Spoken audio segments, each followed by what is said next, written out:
ഇപ്പോൾ ലഭിക്കുന്ന ഒരു വിവരം, സുരക്ഷാ കാര്യങ്ങൾക്കുള്ള കേന്ദ്രമന്ത്രിസഭാ സമിതിയുടെ യോഗം നാളെ വൈകിട്ട് 5:30 ചേരുമെന്നതാണ്. ഇപ്പോൾ കേന്ദ്ര ആഭ്യന്തരമന്ത്രി അമിത്ഷായുടെ വസതിയിൽ ഉന്നതതല യോഗം നടക്കുന്നുണ്ട്.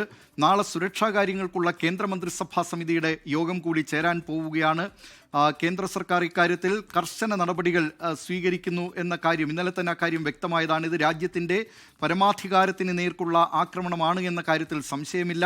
കേന്ദ്ര സർക്കാരിൻ്റെ ഭാഗത്തു നിന്ന് അത്തരം നടപടികൾ ഉണ്ടാകുന്നു. പ്രധാനമന്ത്രി നരേന്ദ്രമോദി തന്നെ ഭൂട്ടാനിൽ ഇന്ത്യയുടെ നിലപാട് ഇക്കാര്യത്തിൽ അസന്ദിഗ്ധമായി തന്നെ വ്യക്തമാക്കിയിട്ടുണ്ട്. കുറ്റക്കാരായവരെ നിയമത്തിന് മുന്നിൽ കൊണ്ടുവരും, ആരെയും വെറുതെ വിടില്ല എന്ന് കർശനമായ ഭാഷയിലാണ് പ്രധാനമന്ത്രി മുന്നറിയിപ്പ് നൽകിയിരിക്കുന്നത്. ഇതിൻ്റെ വിവരങ്ങളുമായി ബൽറാം നെടുങ്ങാടി ചേരുകയാണ്. ബൽറാം, നാളെ സുരക്ഷാ കാര്യങ്ങൾക്കുള്ള കേന്ദ്രമന്ത്രിസഭാ സമിതി യോഗം കൂടി ചേരാൻ പോവുകയാണ്. എന്തൊക്കെയാണ് വിശദാംശങ്ങൾ?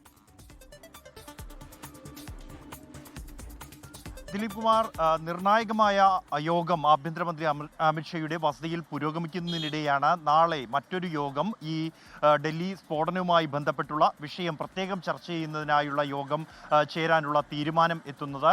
സുരക്ഷാ കാര്യങ്ങൾക്കായുള്ള മന്ത്രിസഭാ സമിതി യോഗം നാളെ വൈകിട്ട് 5:30 ചേരും. ഈ യോഗം ഏറെ പ്രധാനപ്പെട്ടതാണ്. പ്രത്യേകിച്ച് ഇന്ന് നടക്കുന്ന അവലോകന യോഗത്തിൽ ഇതിൽ വിവിധ ഏജൻസികൾ മുന്നോട്ട് വെച്ച അവരുടെ നിഗമനങ്ങൾ, ഒപ്പം തന്നെ ഈ അന്വേഷണം മുന്നോട്ട് കൊണ്ടുപോകുന്നതിനുള്ള അവരുടെ നിർദ്ദേശങ്ങൾ ഉൾപ്പെടെയുള്ളവ വിശദമായി പരിശോധിച്ച ശേഷമായിരിക്കും നാളത്തെ യോഗത്തിന് മുന്നിൽ എത്തുക.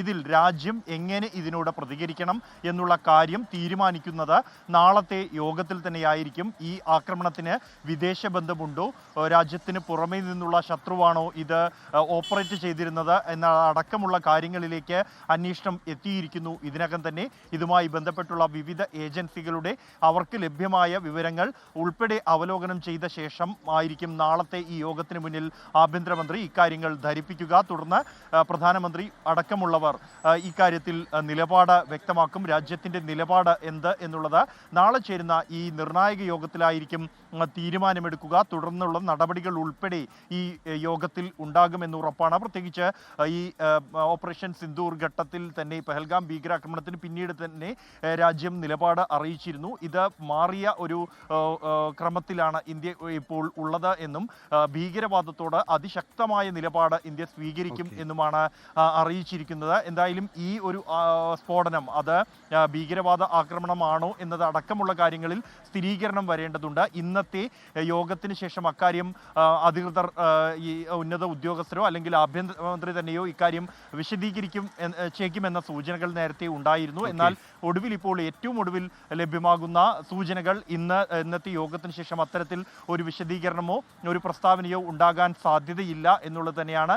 നാളത്തെ സുരക്ഷാ കാര്യങ്ങൾക്കായുള്ള മന്ത്രിസഭാ സമിതി യോഗത്തിന് ശേഷം മാത്രമായിരിക്കും ഇക്കാര്യത്തിലുള്ള കൂടുതൽ വിശദാംശങ്ങളിലേക്ക് കടക്കുക. അല്ലെങ്കിൽ ഒരു പ്രസ്താവന ആഭ്യന്തരമന്ത്രിയുടെയോ അല്ലെങ്കിൽ മറ്റാരുടെയോ. കേന്ദ്ര ആഭ്യന്തരമന്ത്രി അമിത്ഷായുടെ വസതിയിൽ ഉന്നതതല യോഗം നടക്കുകയാണ്. നാളെ സുരക്ഷാ കാര്യങ്ങൾക്കുള്ള കേന്ദ്രമന്ത്രിസഭാ സമിതി വൈകിട്ട് 5:30 ചേരുകയും ചെയ്യും.